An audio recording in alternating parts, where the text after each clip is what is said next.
FIA. Faça o MBA com a marca do conhecimento. Faça como Youssef Mourad, CEO da líder nacional em publicações digitais. O MBA da FIA superou as minhas expectativas. Eu sabia que teria acesso a um amplo networking e a um conteúdo bastante diferenciado. Hoje eu percebo que, além disso, eu aprendi a ter postura simples diante de problemas complexos. FIA. Referência em escola de negócios. Acesse fia.com.br. MBA FIA. Eu fiz, eu recomendo. Podcast FIA. Olá, ouvintes, aqui fala Denis Durães e este é o Podcast FIA. Recentemente falamos aqui no Podcast FIA sobre gestão de risco com o professor da FIA, Marcos Zassi, autor do livro Gestão de Riscos com Controles Internos, Ferramentas, Certificações e Métodos para Garantir a Eficiência dos Negócios. E hoje convidamos novamente o professor Marcos Zassi para continuar a falar sobre o assunto, mas também abordando compliance, controles internos, conduta e ética. Professor Marcos Zassi, é uma satisfação recebê-lo novamente aqui no Podcast FIA. Seja bem-vindo. Eu que agradeço mais uma vez o convite e vamos lá. Vamos lá, professor. Existe alguma relação entre esses temas, compliance, controles, conduta e ética, além de gestão de risco? Total, né? O relacionamento entre essas disciplinas ou essas áreas hoje do mundo corporativo, elas estão muito ligadas e o pessoal tem que entender que elas dependem uma da outra, né? Elas são áreas distintas com atividades, mas dependentes uma da outra. Bom, professor, governança corporativa deve contemplar todos esses temas e áreas para que possa atuar de maneira eficiente? Existem outros fatores a serem contemplados? Não, hoje na questão de governança, principalmente essa questão de conduta, até porque todo modelo de gestão, ele está suportado por gestão de compliance, por controles internos, por gestão de riscos, código de conduta e ética, né, que é um dos fatores primordiais para uma organização. E hoje, se você pensar em gestão e governança, sem que essas áreas, sem que essas atividades estejam fazendo parte do processo, você já começa faltando alguma coisa. Pois bem, professor. Por que ocorrem problemas na implementação de uma boa gestão de governança corporativa? A boa parte do problema é cultura, postura, entendimento, né? Porque o pessoal está atrelando muito hoje governança corporativa à abertura de capital. Porque a Bolsa exige que tenha boas práticas de governança. Mas eu acho que, independente se a empresa é de capital aberto ou não, governança corporativa, ela está baseada em 4 princípios, né? Transparência, responsabilidade, prestação de contas e equidade. São os 4 princípios da governança que tem que deixar de ser somente princípios escritos em papel e partir para a prática, né? Para a efetividade dentro da organização.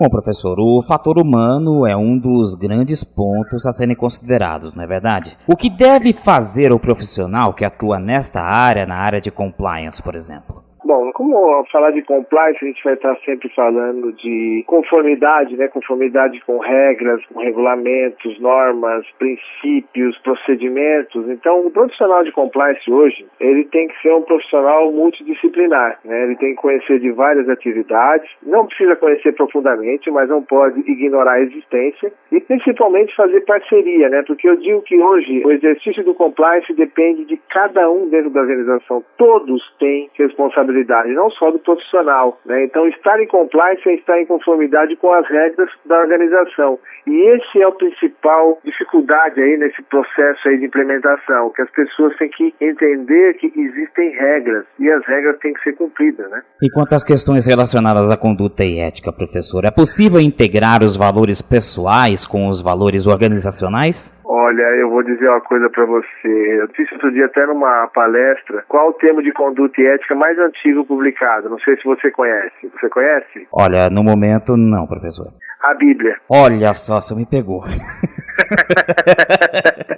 A Bíblia é o termo de conduta e ética mais antigo publicado. E aí eu comento com o pessoal, se as leis de Deus já está difícil do pessoal respeitar, imagina aquele termo de conduta e ética que eu publico na intranet. Eu acho que a questão de conduta e ética não é meramente um papel, um documento. É um jeito de ser, é um jeito de lidar com as coisas. Esse é o princípio básico. Então, eu acho que, assim, se todo mundo respeitasse as regras básicas, não haveria necessidade de tanto controle, de tanta lei. Mas como as pessoas são fragilizadas pelas necessidades pessoais, o termo de conduta e ética ainda é um termo que ainda, vamos dizer assim, direciona ou pelo menos dá uma instrução de como se comportar no mundo corporativo. A responsabilidade de conduta e ética deve ser compartilhada, portanto, professor? Ah, com certeza. Eu tenho falado muito até para alguns alunos. O detalhe é o seguinte, os últimos casos de fraude,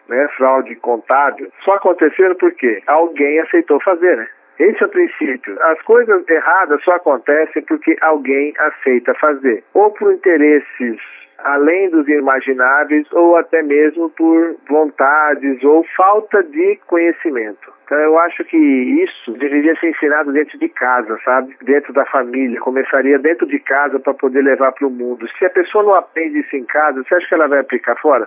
Se o exemplo é dentro de casa, você começa a moldar a postura da pessoa. Mas às vezes dentro de casa não tem esse exemplo, o que ele vai levar para fora? Essa é uma das explicações para o mundo estar do jeito que está, né? Sim, o princípio é este, Quantas pessoas não respeitarem que existem direitos e deveres, obrigações, todos nós temos a nossa parte a responder e temos que respeitar o limite do próximo, mas às vezes não acontece desta forma, a ganância é muito grande, a fragilidade dos controles é porque depende muito das pessoas, que eu digo que gestão de controles internos, compliance e risco, ele está baseado em normas, procedimentos, sistemas e pessoas. E as pessoas fragilizam todos os 3 itens anteriores. E se tudo estiver sob controle, se é que podemos falar dessa forma, professor? É mais fácil identificar e gerir os riscos organizacionais? Porque aí você vai diminuir, o leque de problemas. Você vai ter riscos, porque o risco existe. Ele já faz parte do dia a dia. Mas se você tivesse as coisas em ordem, que as pessoas fizessem aquilo que você espera dela, se tudo fosse, vamos dizer assim, feito através de uma boa cartilha de conduta, você teria somente os riscos assim inesperados e problemas que podem acontecer além da sua vontade. Por exemplo, problema de queda de energia, de falha de sistema, não alguns problemas de risco gerados pelas próprias pessoas. Ok, professor Marcos Assi, muito obrigado pelas informações, pelos esclarecimentos, pela atenção com o ouvinte do podcast FIA, mas antes fique à vontade, professor, para suas considerações finais. Eu acho que, já venho falando isso há bastante tempo, eu acho que o momento é mais do que propício, A cada escândalo, a cada notícia de quebra de empresa, de fraudes, antigamente a gente tinha problema de fraude, era coisa mais rara, agora a cada dia aparece uma fraude nova, uma falha nova, então acho que a gente precisa começar a repensar o nosso modelo de gestão e entender o seguinte, que a responsabilidade não é só de um departamento. A responsabilidade hoje é de todos que gerenciam a empresa e fazem parte dela. Acho que o pessoal precisaria pensar um pouquinho mais nesse modelo de gestão. E agradeço mais uma vez. Nós que agradecemos pela entrevista, professor, e até uma próxima oportunidade. Ok, muito obrigado. Conversamos com Marcos Assi, professor dos cursos de pós-graduação da FIA e autor do livro Gestão de Riscos com Controles Internos, Ferramentas, Certificações e Métodos para Garantir a Eficiência dos Negócios. O podcast FIA fica por aqui, sempre lembrando a você, ouvinte, que você tem um canal aberto para suas dúvidas, críticas e sugestões. Envie um e-mail para a gente, podcast@fia.com.br. Muito obrigado pela audiência e até a próxima edição. Podcast FIA. FIA. Faça o MBA com a marca do conhecimento. Faça como Youssef Mourad, CEO da Líder Nacional em Publicações Digitais. O MBA da FIA superou as minhas expectativas. Eu sabia que teria acesso a um amplo networking e a um conteúdo bastante diferenciado. Hoje eu percebo que, além disso, eu aprendi a ter postura simples diante de problemas complexos. FIA. Referência em escola de negócios. Acesse fia.com.br. MBA FIA. Eu fiz, eu recomendo.